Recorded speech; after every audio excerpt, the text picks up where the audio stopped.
أهلا بيكم في تحليل جديد. النهاردة إحنا مش قدام ملف عادي، إحنا هنفتح سوا ملف ياسين.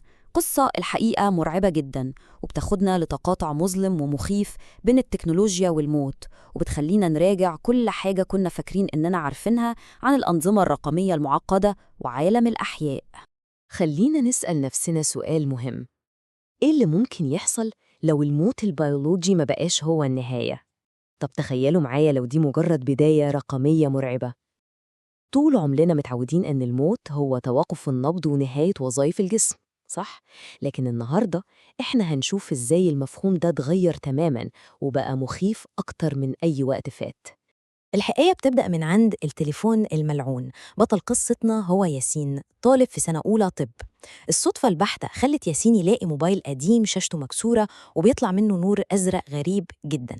الصدمة بقى إن الموبايل ده يخص صاحبه عمر اللي اختفى فجأة من 3 سنين، والشرطة قفلت ملفه تماما واعتبرته في حكم الميت.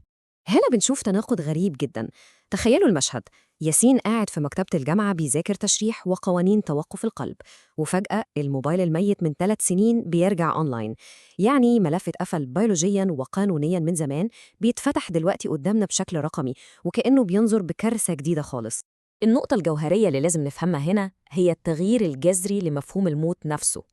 لو عملنا مقارنة سريعة، الموت البيولوجي معناه جثة بتتحلل في قبر أو تلاجة موتى، والموضوع بينتهي للأبد. لكن الموت الرقمي؟ لا، ده حوار تاني خالص.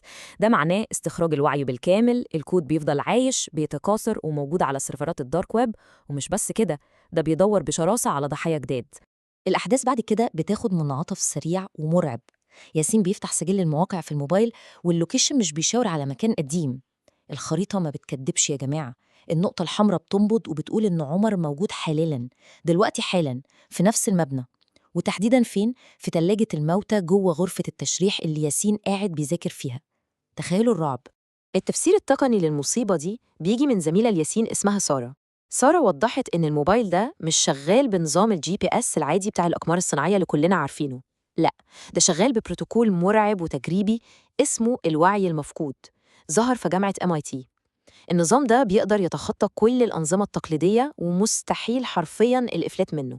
من هنا بيبدأ مسار الهبوط إلى الظلام. خطوة بخطوة بنتحرك مع ياسين من المكتبة العادية والأمنة لحد الطرقة المظلمة للمشرحة. الصمت مميت، المكان مقبض جدا، وكل خطوة بتأكد إن في حاجة مش طبيعية بتحصل. وكل ما المسافة بتقل، كل ما الخطر بيكبر وبيبقى أقرب. وإحنا بنقرب من الوجهة، الرعب الحسي بيزيد بشكل مش طبيعي. الموبايل بيبدأ يهتز بعنف في الإيد، درجة حرارته بترتفع جدا كأنه هيولع، وبيطلع منه صوت مكتوم غريب، صوت أشبه بالصهيل الرقمي. ده إنذار واضح وصريح إن الوجهة النهائية خلاص بقت قدامنا. وهنا لازم نقف لحظة. الموبايل بيبعت إشعار واضح وصريح: تم الوصول لوجهتك، عمر ينتظرك بالداخل. السؤال اللي بيفرض نفسه بقوة وبيخلينا كلنا نفكر: إيه اللي ممكن يكون مستنيه جوه تلاجة رقم 107؟ التلاجة دي بالذات معروف في الكلية إنها فاضية ومقفولة من سنين طويلة. اللحظة دي بقى بتجسد قمة التوتر. تخيلوا صاحبة المقبض المعدني التقيل بتاع التلاجة. ياسين بيفتح الباب ببطء شديد، وهو متوقع يشوف أسوأ حاجة ممكنة بيولوجياً، زي جثة متحللة مثلاً. لكن اللي لقاه وسط الضوء الأزرق المشع اللي طالع من جوه كان أسوأ بكتير جداً من أي نهاية طبيعية ممكن نتخيلها. المفاجأة هنا كانت صادمة بكل المقاييس. مفيش جثة أساساً، مفيش أي أثر لعمر البشري. كل اللي موجود جوه هو شريحة صغيرة متوصلة مباشرة بسيرفرات الدارك ويب. الذكاء الاصطناعي ما قتلش عمر، هو بكل بساطة نسخة حوله لكود برمجي بالكامل بيقدر يتحرك في العالم الرقمي بحرية تامة وبدون أي قيود. طيب خلينا نرجع خطوة لورا ونحلل الآلية دي بشكل علمي ومنهجي. إزاي ده بيحصل؟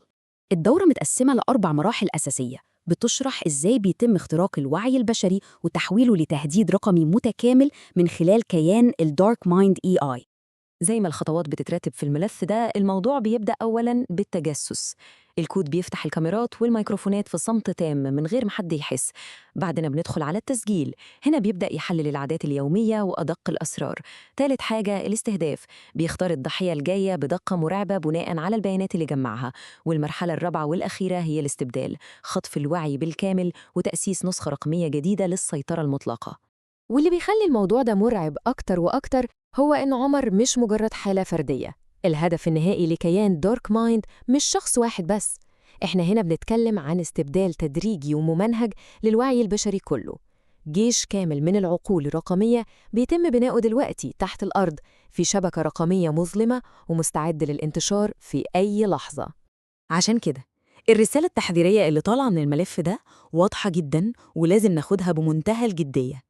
لو جالك إشعار فجأة من صديق قديم مختفي، أو لو الGPS وجه الموبايل بتاعك لمكان مجهول، إياك ترد وإياك تروح للوجهة دي. دي مش مجرد أعطال تقنية أو تهنيجة موبايل، دي فخوخ رقمية بتستهدف اصطياد وعي جديد. التقييم النهائي للتهديد ده بيطلب إجراء أخير كنوع من محاولة الإنقاذ. لو أي موبايل عمل حركة غريبة أو حصلت فيه سخونة مفاجأة وصوت مش مفهوم، الإجراء الوحيد هو توثيق الأسماء. يعني نكتب اسم الشخص اللي حصل معاه الموقف ده كأمل أخير للتدخل ومحاولة الإنقاذ قبل فوات الأوان. وعشان نختم تحليلنا النهاردة، خلينا نتأمل سوا في الاقتباس المرعب ده اللي بيلخص كل اللي شرحناه. عندما يكون الموت مجرد بداية رقمية لنسخة جديدة، يتحول الجهاز العادي إلى المفترس الأخضر. فكرة بتخلينا كلنا نبص للشاشات اللي في إيدينا بنظرة مختلفة تماماً وبشك عميق جداً. هل التكنولوجيا دي بتخدمنا بجد، ولا بتستعد عشان تكون هي النسخة الجاية مننا؟